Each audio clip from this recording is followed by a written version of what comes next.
سڵاو ڕێز بۆ بینێرانی بەرنامەی چاوارەکان. سەرەتا هاوخەمی خۆمان بۆ یادی 27 ساڵی کیمیابارانکردنی هەڵەبجە و کارەساتی دڵتەزێنی پەرپەربوونی 72 ئەستێرەی سووری کۆمەڵە و گوردانی شوان بەرز ڕادەگرین و تا ئاخرین دڵۆپی خوێنمان درێژەدەری ڕێگەی پڕ لە شانازیاوانی. خۆشەویستان، هەروەها بە بۆنەی هاتنی نەورۆز و ساڵی نوێوە سڵایەکی بەهاری پێشکەش بە هەمووی بینێرانی خۆشەویست دەکەم و هیوادارم لە هەر شوێکەن ساغ و سڵامەت بن. بەرەزان، بە بەرنامەیەکی تر لە بەرنامەکانی تەوارەکان و بە تەوەرێکی تر سەبارەت بە ژنان هاتوون و بوونەتە میوانی ماڵەکانتان. تەوەری ئەمجاری بەرنامەکەمان تەرخان کردەوە بە بەردەوامی ژنان لە خەبات و تێکۆشان لە ئێران. بەڵام وەکو نەریتی هەمیشەی بەرنامەکە گوێبیستی چەند هەواڵێک سەبارەت بە ژنان دەبین و دەگەڕین وڵاتان بۆ درێژەی بەرنامەکەمان.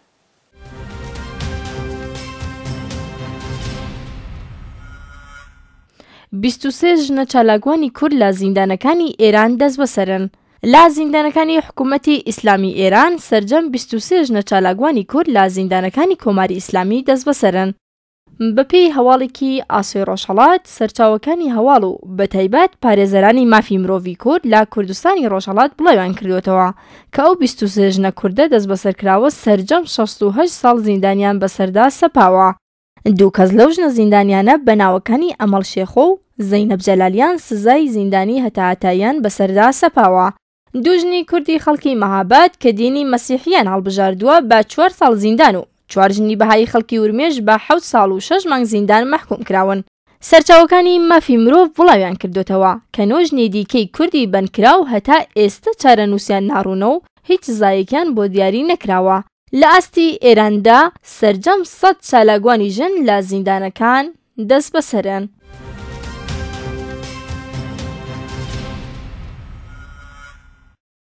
گواستنەوەی ژنێکی چالاکی مافی منداڵان بۆ بەندی 2 ئەلفی ئیتلاعاتی سوپای پاسەران.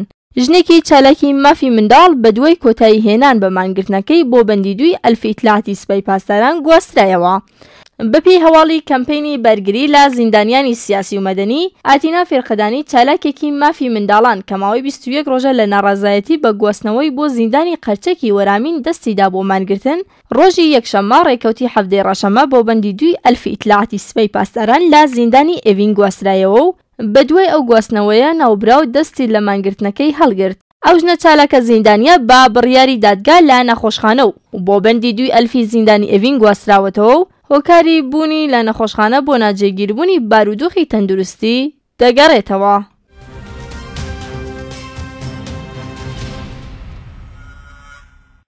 ڤیان دەخیل خەڵاتێکی جیهانی وەردەگرێت.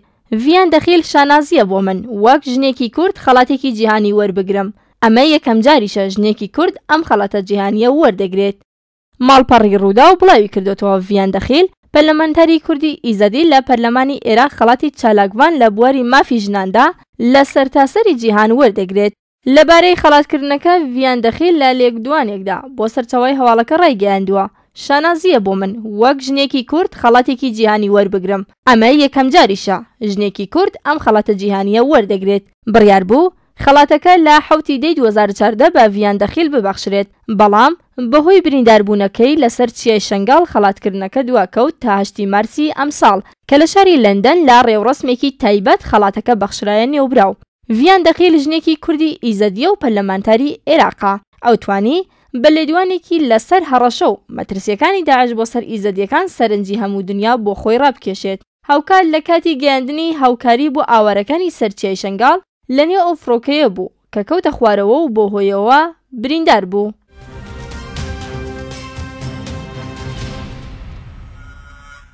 دەست بەسەرکرانی ژنێکی بەهایی لە ئێران. ژنێکی باوەڕمەند بە ئاینی بەهایی لەگەڵ ژمارەیەک لە هاوڕێکانی لەلایەن هێزەکانی ڕژیمەوە دەست بەسەرکران. بەپێی هەواڵی کەمپینی بەرگری لە بەنکراوانی سیاسی و مەدەنی، ڕۆژی یەکشەممە ڕێکەوتی هەفتەی ڕەشەمە لالە مهدی نژاد لەلایەن هێزە ئەمنیەتیەکانەوە دەست بەسەر و پاش پشکنینی ماڵەکەی دەستیان بەسەر کەلوپە لە شەخسیەکاندا گرتووە و پاشان ناوبراویان گواستەتەوە بۆ گرتوخانەی ئیتلاعاتی وەرامین و پاش لێپێچینەوە بۆ بەندی 209 زیندانی ئێڤین گواستراوەتەوە. سەرچاوەیەکی ئاگادار لەم بارەوە وتی: ئەو کەسانەی کە لە ماڵی لالە مهدی نژاد بەشدار بوون دەست بەسەرکراون و ڕۆژی سێشەممە ڕێکەوتی 19 ڕەشەمە کاتژمێر 2 نیوەشە و پاش لێپێچینەوە ئازاد کراون. دەست بەسەرکرانی ئەم ژنە باوەڕمەندە بە ئاینی بەهایی لە کاتێکدایە کە ڕێکەوتی 27 ڕێبەندان 5 کەسی تر لە باوەڕمەندان بە ئاینی بەهایی لە تاران، وەرامین، ئیسفەهان، با ناوەکانی ڕۆحیە باقردوخت ئەکبەری، سەفا فورقانی جەنەتی، مۆنا مهرابی عەلیزادە، ئیلهام کەرەم پیشە و مهرداد فورقانی هاوکار لەلایەن ئیدارەی ئیتلاعاتەوە دەست بەسەرکراون و بنەماڵەکانیان تاکو ئێستا مافی هیچ جۆرە پەیوەندیەکی تەلەفۆنی، چاوپێکەوتن، ناردنی پوڵ، ناساندنی پارێزەر و دانانی بارمتە بێبەشکراون و هیچ زانیاریەکیان لە بارودۆخی گیراوەکان نییە.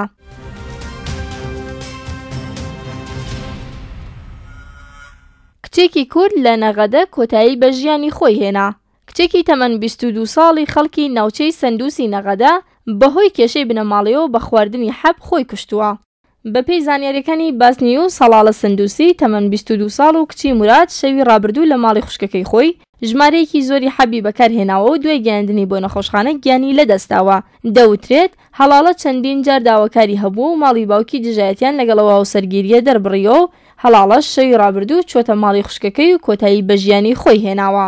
هەڵاڵە پێشتریش جارێکی دیکە ویستوێتی لە ڕێگەی خۆ هەڵواسینەوە خۆی بکوژێت.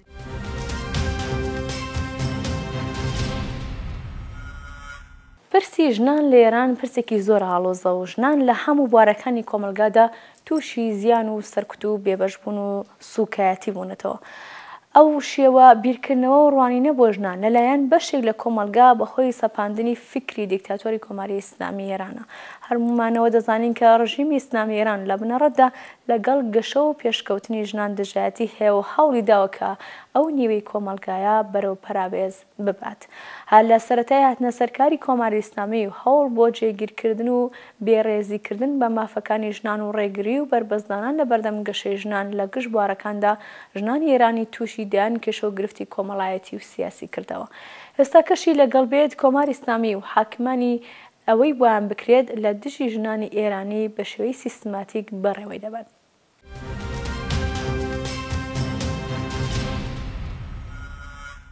هەڵاواردنی ڕەگەزی دژبانیوەی کۆمەلگا لە زانستگاکانی ئێران و بێبەشکردنی ژنانی خوێندکار لە ژمارەیەکی زۆر بواری خوێندن نەتەنها بەمانەی جیاکردنەوەی ژن لە پیاو بووە بەڵکو بەمانای سوکاتیکردن بە بیری ژن، کەسایەتی ژن و سەرجەم مافە سەرەتاییەکانی ژنان بووە لە ئێراندا.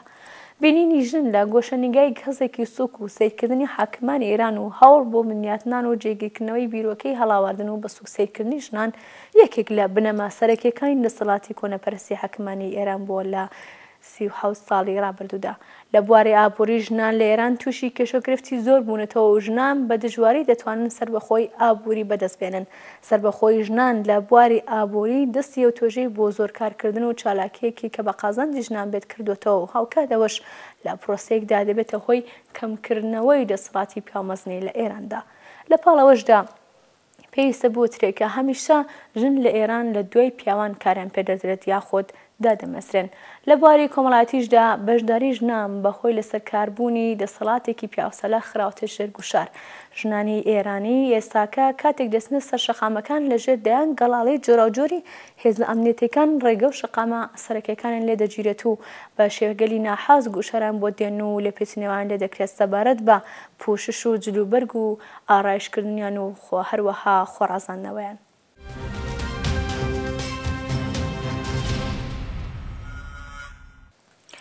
وەک پێشووتریش لە هەواڵەکان باسی لێوە کراوە لەگەڵ ئەوەی کە ئەم ڕژیمە بە تەواوەتی دژی خواستەڕەوەکانی ژنانە زۆر جار و بەهۆی نزیکبوونەوە لە 8 مارس یا جژنی باستانی نەورۆز بە شێوەیەکی تەواو دژمنکارانە دەست دەکات بە گوشارهێنان بۆ سەر چالاکانی بوارەکانی ژنان و بەم جۆرە مەبەستێتی کەشێکی پڕ لە ترس و تۆقاندن لەناو ژناندا بێنێتە ئاراوە و بەم جۆرە ڕێگری بکات لە بەڕێوەبردنی ڕێوەڕەسمی ڕۆژی جیهانی ژن و ئاگری نوورۆز لە ئێراندا.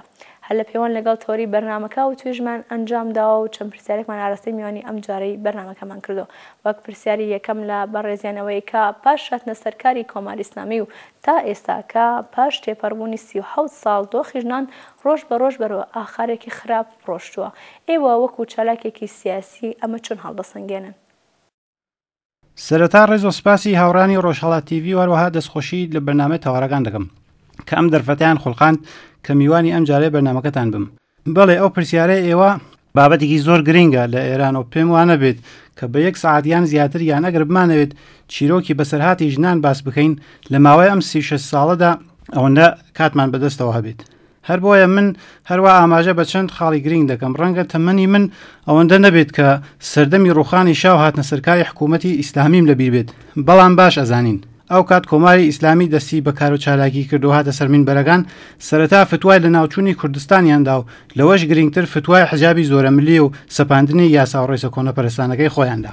هەر ئەو کات ژنان ئەمایان زۆر پێسەخت بوو، قابلی تەحمل نەبوو، هەر بۆیە بە شاڵا و ڕژانە سەر شەقامەکان و دروشمی نەڕووسەری نەتووسەری مرگ بەر دیکتاتۆریان سەردا و دوا بە دوای ئەوە کۆماری ئیسلامی دەستیدایە سەرکوت و سەرکوب و کپکردنی دەنگی ژنان و ژنانیان بردەوە کونجی ئاشپەزخانەکان و تەنیا ئەو بڕیارەیان دا کە ژن دەبێت تەنیا خەریکی ماڵداری و مناڵداری بێت. ئەوەمان لەبیر نەچێت هەر ئەو کات فتوایاندا کە ژنان دەبێت زیاتر کوڕیان بێت تا سەربازی داهاتووی ئێران دروست بێت. ئەمە خۆی وای کرد کە پیاوان دەستیان باستر بێت بۆ ئەوەی چەند هاوسەریان هەبێت و هەموویان پێکەوە مناڵیان هەبێت.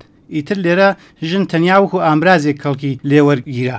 ئەو کات بەری بە خوێندنی ژنان گرت، فتوای زوو بەشودانی کچانی تەمەەن 14 ساڵ و کەمتر لەوەی دا. هەر ئەمە وای کرد کە ژنان بەخواستی خۆیان ببن بە ژنی ناو ماڵ و سەرقاڵی کاروباری ماڵ بن. ئەمە دیاریەکەی کۆماری ئیسلامی بوو. بەڵام ژنان تابۆکانیان شکان، پێیان لە ناو ماڵەکان هێنایە دەر، بەشداری خەباتیان کرد، دەستیاندایە بەرگری بێقەیت و شرد لە مناڵبوون، بەشداری خەبات و چالاکیان کرد، دەستیاندایە سازکردنی ڕێکخراوە جەماوەریەکان تایبەت بە ژنان، ئاستی خوێندنیان بردەسەرەوە. هەر ئەمە خۆی لە خۆیدا ئینقلابێکی گەورە بوو. کۆماری ئیسلامی وحشەتی هەیە، هەر بۆیە بەر بە ژنان زیاتر دەگرێت، ڕێگە خۆشکەرە بۆ پەرەسەندنی خەتڵی ناموسی، ڕێگە خۆشکەرە بۆ هەڵاواردن لە بازارەکانی کاردا، ڕێگە خۆشکەرە بۆ هەڵاتنی کچان لە ماڵەوە، ڕێگە خۆشکەرە بۆ بردنەوەی دیسانەوەی ژنان بۆ ناو ماڵەکان و سەرقاڵبوون بە کاروباری ڕۆژانەوە.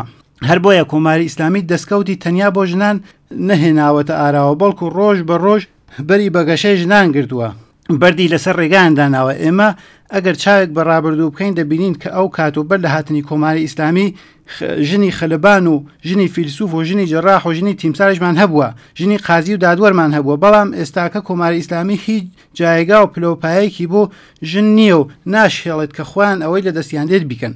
بەڵام پاش پێکێنانی کۆمەڵاوک و حزبێکی چەپ و مۆدرن لەلایەن کەسانی ئازادی خواز ناو مێدانی ژنان وەکو ئینسان دانی حەق و مافی بەرابەر شتەکان زۆری گۆڕا. ژن بوو بە ئاڵا هەڵگر و خەباتی کرد لە پێناو نەتەوەکەی وڵاتەکەی.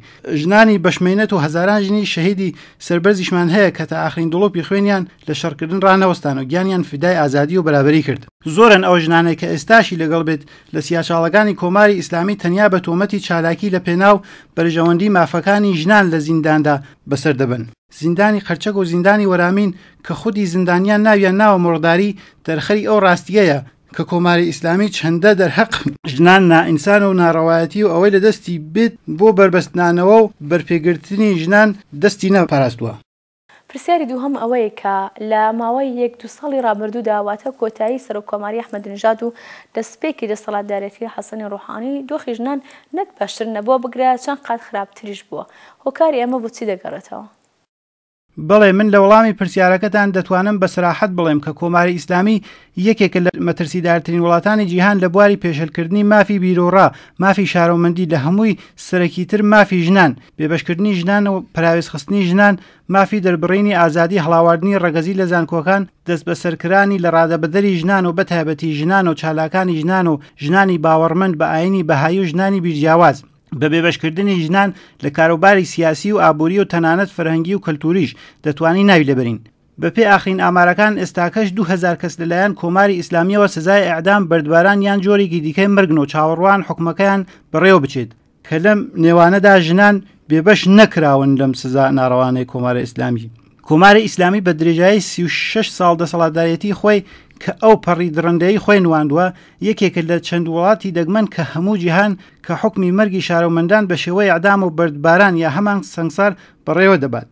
لە ماوەی ساڵی 2013 واتە کۆتایی سەرۆکۆماری ئەحمەدینژاد و هاتن سەرکاری حەسەن ڕۆحانی وەکو سەرۆکۆمار 624 کەس سزای ئەعدامیان بەسەردا سەپاوە. هەروەها لە ساڵی 2014 دیسان لە کۆماری ئیسلامی بە ڕێژێکی زیاتر لە پێشووتر 721 کەس ئیعدام کراون کە لەم نێوانەدا ڕێژە و ژمارەی ژنان لە ئەعدامەکان کەم نەبوون، کەم نین و ئێستاشی لەگەڵ بێت سەدان ژن لە زیندانەکانی ئێران چاوەڕوانی ئەوەن کە حکمی ئەعدامەکەیان کەی بەڕێوە دەچێت.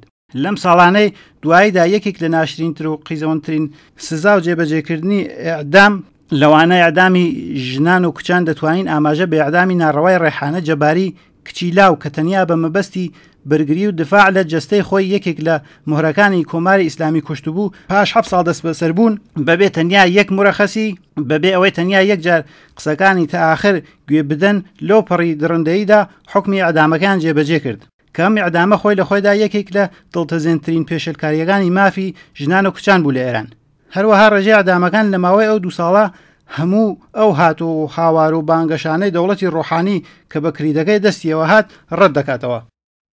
بەڵام دوایین پرسیار سەرڕای ئەوەی کە کۆماری ئیسلامی کابەدەستانی لەسەر کتووە ئاستەنگ بۆ سەر ژنان و چالاکانی ژنان دەستیان نەپاراستووە بەڵام ژنان بەردەوام سەرقاڵی درێژەدان بەکار و چالاکیەکانی خوانن بوو بە دەستێنانی مافەکانیان. ئێوە پێتان وایە کە ئەم هەوڵانە باکەم دەگات ئەم تێکۆشانە تەنها دەبێت لە ئەوسوی ژنان بێت؟ بەڵێ لە درێژەی وەڵامەکان و لە ماوەی چەند ساڵی دەسەڵاتدارەتی ئەم حکوومەتە زاڵم و کۆنەپەرستەدا کاربەدەستان و دام و دەستگاکانی کۆماری ئیسلامی لە هیچ جۆرە ئامرازێک بۆ بربەستنانەوە یان کۆسپۆتەگەرە بۆ سەر ڕێگای چالاکانی ژنان و خودی ژنان دەستی نەپاراستووە. تەنانەت هەموو کات لە ئامرازگەرێک بۆ لە ناوبردننی ژنان کەڵکی وەرگرتووە و یەکێک لەو ئامرازگەرە کە ساڵی پار کەڵکی لێوەرگرت هێرش بە ئەسید و سڕینەوەی ڕوخساری کچان تەنیا بەهۆی ئەوەی کە خۆڕازانەوەکانیان بە مەیلی ئەوان نەبوو. هەروەها هێرش بە چەقۆ هێرش بە چەکی ساچمەیی بە هاوکاری هێزی ئینتزامی و گەشتی ئێرشاد لەسەر شەقام و کۆڵانەکاندا بەریان بە ژنان گرتووە و ئەو پەڕی بێحورمەتی و بێڕێزی و سوکایەتیان بە نیوەی کۆمەلگا کردووە چۆن ژن نیوەی کۆمەلگایە و ژیان بێژن ئەستەما. بەڵام کۆماری ئیسلامی لەم دروشمە دەترسێت و ڕۆژ بە ڕۆژ ژنان بەرەو پەراوێز دەبات. بەڵام بە خۆشحاڵیەوە دەتوانم بڵم کە بزوتنەوەی ژنان و بێدەنگ نەبوونی ژنان لە هەموو بوارەکاندا وای کردووە کە بەبێ هیچ پشتیوانیەک حاجەی ئەو بزوتنەوەیە بەگوێ هەموو دنیا گەیشتووە. بزوتنەوەی ژنان لە گەشەدایە بەرەو ئاکام و ئامانجی خۆی دەڕوات. هیچ کات ژنان لە ئاستی ئەو ڕژیمە گەندەڵە بێدەنگ نابن و نەبوونە. هەروەک لە ماوەی مانگانی ڕابردوو ئێمە خۆمان بە چاوی خۆمان ئەومان بینی کە ژنان بۆ جینوسایدەکەی شنگال و کۆبانی چیان کرد چۆن بە بێترس و دڵە ڕاوکێ هاتنە سەر شەقامەکان و دەنگیان هەڵبڕی. ئەمە جێ شانازیە ئەمە متمانە بەخۆبوونە. یعنی ژنان بەو ئاستە گەیشتن کە ئیتر بەسە بۆ چۆسانەوە ئیتر بەسە بۆ بندستی و کونجی ئاشپەسخانەکان تەوا بوو. ئێمە وەکو چالاکانی سیاسی دەستی ماندوونەبوونیان دەگوشین و ئاواتخوازین کە ئەو هەڵ و تێکۆشانە بەرەو ئامانج و لووتکەی خۆی بگات. ئێوە ئەوەتان پرسی کە ئایا ئەم تێکۆشانە تەنیا دەبێت لە ئەستۆی ژنان بێت؟ من قەت باوەڕم بەوە نییە کە تەنیا ژن دەبێت بۆ مافی خۆی تێبکۆشێت چون ژن و پیا و دوو ڕەگەزن و بەبێ یەک ژیان دروست نابێت. کۆمەڵگا یعنی ژن و پیاو. ئێمە پیاو دروست بووی داوینی دایکین و لە دایک بووین و لە داهاتوودا منداڵەکانمان لە دایک دەبن. دەبێت سەری نەوازش بۆ هەموو ژنان و دایکان دابنەوێنین و هاوکار و هاوڕێیان بین چونکە ئەوان ئاگادارن کە چەندە بێمافن. ئەوە حکوومەتی پیاوسالاری ئێرانە کە نازانێت ژن یعنی چی دایک یعنی چی ماف یعنی چی. ئێمە شان بە شانی ژنان دەبێت لە هیچ تێکۆشانێک ڕانەوەستین دەبێت لە ئاستی ژناندا بە چڕۆپڕی کار بکەین و هەڵ بدەین. هەروەک ژنان لە خەباتی چەکداری هاوکار و هاوتەریت بوون لەگەڵ پیاوان و هاتنە ناو خەبات و بزوتنەوەی ئێمەش وەکو پیاو بیسەلمێنین بە کۆماری ئیسلامی کە ژنان تەنیا نین و ئێمەش هاودەنگیان لەگەڵیان داین. من وەک کۆتایی قسەکانم تەنیا ئەوە دەڵێم کە هیچ سەرکەوتنێک هیچ بزوتنەوەیەک بەبێ بەشداری هاوبەشی ژن و پیاو ناکرێت. با هەمومان دەست لە ناو دەستی یەکتر هاوپشت و هاوشان لەگەڵ ژنانی ئازادی خواز و بۆوە دەستهێنانی مافە زەوتکراوەکانیان تێبکۆشین و یارمەتی دەریان بین.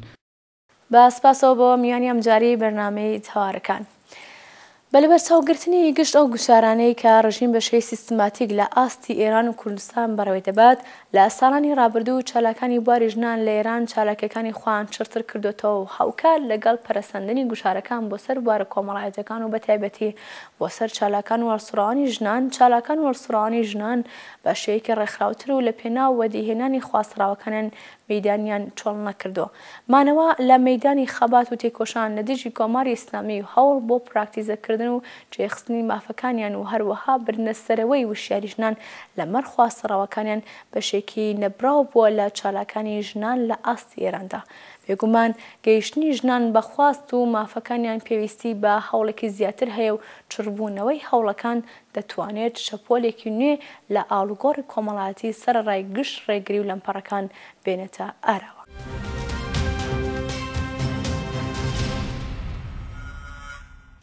بینەرانی خۆشەویست لە بەرنامەی ئەم جارەشماندا ڕێز دەکەین لە یادی هەمیشە زیندوو هاوڕێ و هاوسەنگەر فەرەنگیز شاهۆیی پێشمەرگەی ئازا و دلێری ناوڕێزەکانی کۆمەڵە یادی هەر بەرز و بەڕێز بێت.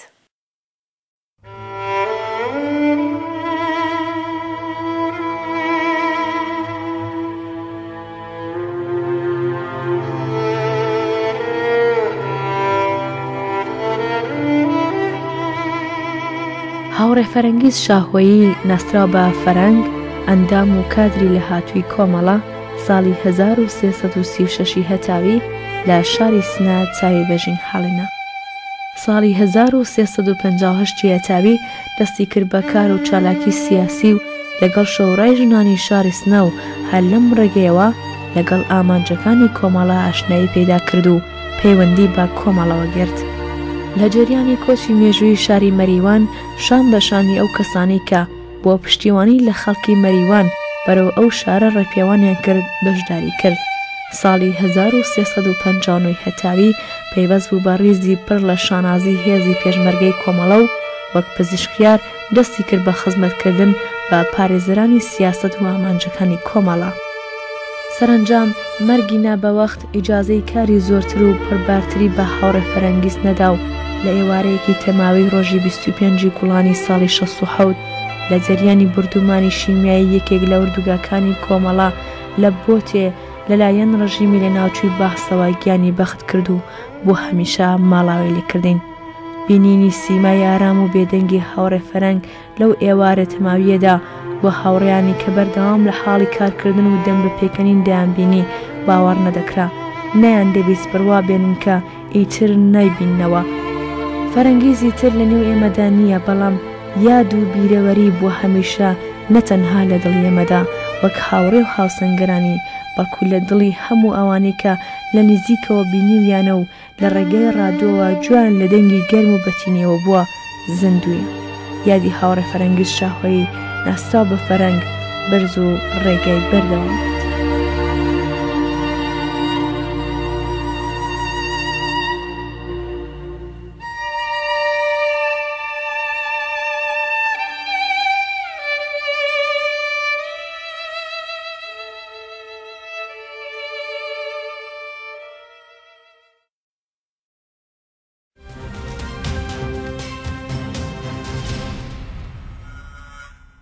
خۆشەویستان هەلێرەدا هاتینە کۆتایی یەکێکی دیکە لە دەستە بەرنامەکانی تەواوەڕەکان. هیوادارم کە جێگەی ڕەزامەندیەوە خۆشەویستان بوو بێت. ئازیزان دووبارە بە بۆنەی هاتنی ساڵی تازە و نۆرۆزەوە پیرۆزبایەتان عارز دەکەم. هیوادارم کە ساڵێکی پڕ لە خۆشی و شادیتان هەبێت. تا بەرنامەیەکی دیکە و تەوەرێکی دیکە هەر بژین بە شادی و خۆشی ماڵاوە.